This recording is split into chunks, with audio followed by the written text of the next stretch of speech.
the turn of the 20th century, America stood confident and proud. Industry roared, cities expanded, and science promised control over nature itself. Diseases like the plague were believed to belong to the past, relics of medieval Europe, not threats to a modern nation. San Francisco, the jewel of the West Coast, symbolized progress and ambition. Ships arrived daily from across the Pacific. Medical science had advanced rapidly, but confidence outpaced caution. Americans believed technology and modern living had made them immune to ancient threats. Ports were poorly inspected. Sanitation lagged behind growth. Hidden in the shadows, rats escaped from cargo holds and warehouses. Fleas followed, carrying a bacterium that had shaped human history for centuries. There were no alarms, no warnings.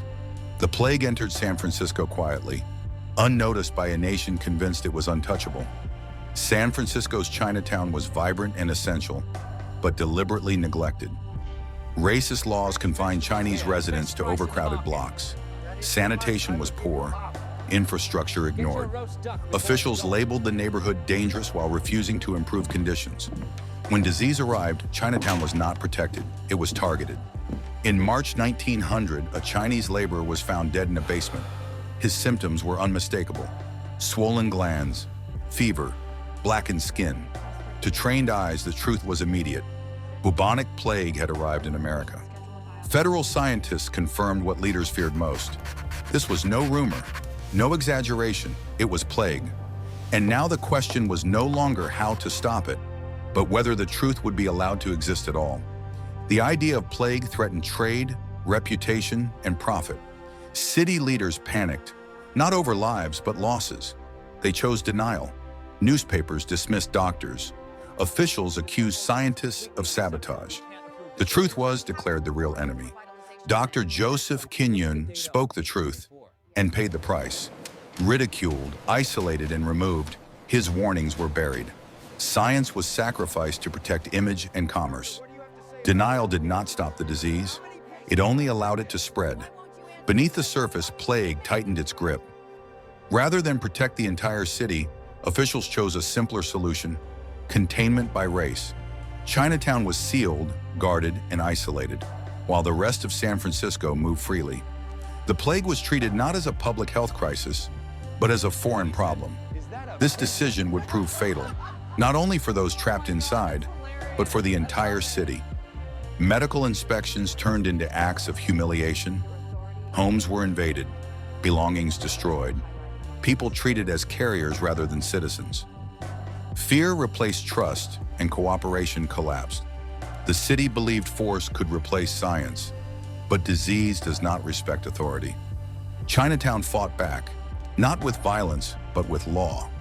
Lawsuits challenged the racial quarantine, exposing discrimination disguised as medicine. The courts agreed. The quarantine was lifted. But the plague remained. The truth could no longer be denied. The plague was not confined to people. It was everywhere. Rats carried it through basements, docks, and sewers. Chinatown was not the source. The city itself was infected. San Francisco declared war on rats. Bounties were offered. Citizens hunted vermin for money. It was frantic, desperate, and too late. Killing rats without sanitation only drove infected fleas into human homes. The city's neglect was exposed. Aging sewers, overflowing trash, perfect conditions for plague. Years of denial had built an invisible empire beneath San Francisco, one ruled by disease. By 1903, the plague returned, stronger and impossible to hide. Cases spread beyond Chinatown. White citizens fell ill. Death certificates piled up. The lie collapsed under the weight of reality. Washington stepped in. This time, science led. Homes were cleaned, rats eliminated systematically, infrastructure rebuilt. The work was slow, expensive, and effective. By 1904, the plague faded. Not because it was denied, but because it was finally confronted. That is enough. Yet the story would not be told honestly. The city moved on. History was rewritten. With the plague finally under control, San Francisco's leaders turned to a new task: forgetting. Medical reports were buried. Newspapers softened language. Officials feared panic more than truth. A city built on ambition could not afford the stain of epidemic. History, like disease, was something to be contained. Those who tried to preserve the truth were sidelined. Scientists warned that denial could invite disaster again.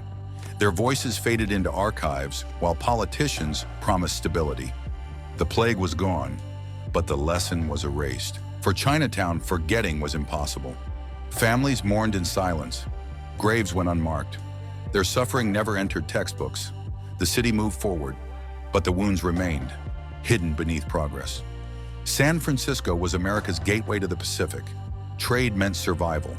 Officials feared that admitting the plague would freeze ports, bankrupt businesses, and isolate the city, so they gambled, choosing commerce over caution. Economic elites demanded reassurance. Political careers depended on stability. Public speeches spoke of safety, while private meetings admitted fear. The truth was sacrificed to keep the wheels turning. A dangerous precedent was set. Disease could be hidden. Truth could be delayed. The plague ended, but the habit of denial lived on. Blame flowed downward. Immigrants were labeled carriers. Poor neighborhoods were policed, while wealthy areas were ignored. Tonight, or the Disease followed no borders, but prejudice did. Keep your eyes open. Those with power were shielded. Those without were exposed.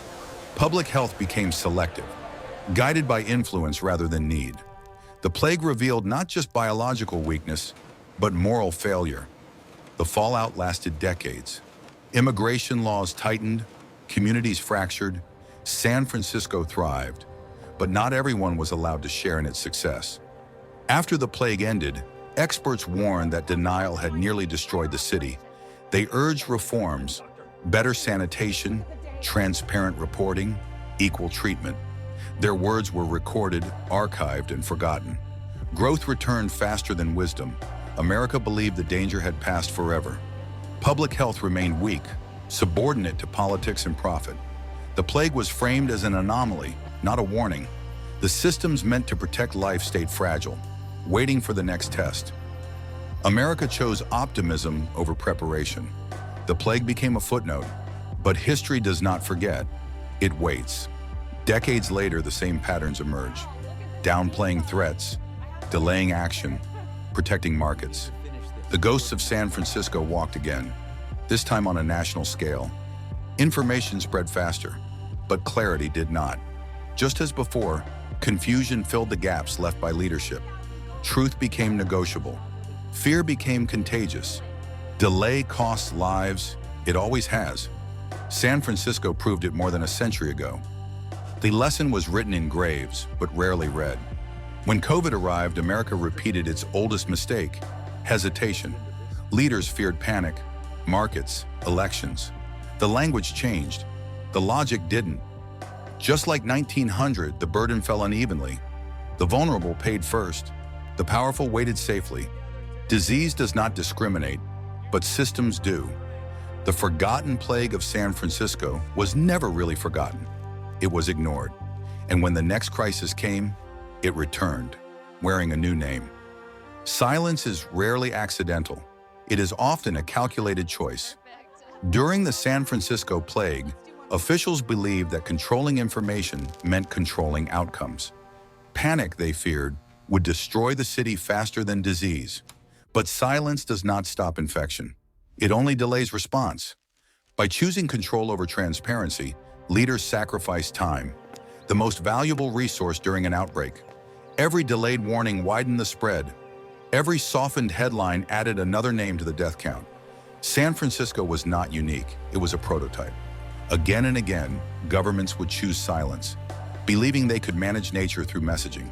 History would prove them wrong every time. Today's world is faster, denser, more connected than ever. A disease that once moved by ship can now cross continents in hours. The conditions that fueled San Francisco's plague still exist, magnified. Science advances, but politics still interferes. The struggle between truth and power remains unresolved. The question is no longer whether another outbreak will come, but whether honesty will arrive in time. History does not demand repetition. It offers warning. Whether the next crisis becomes a tragedy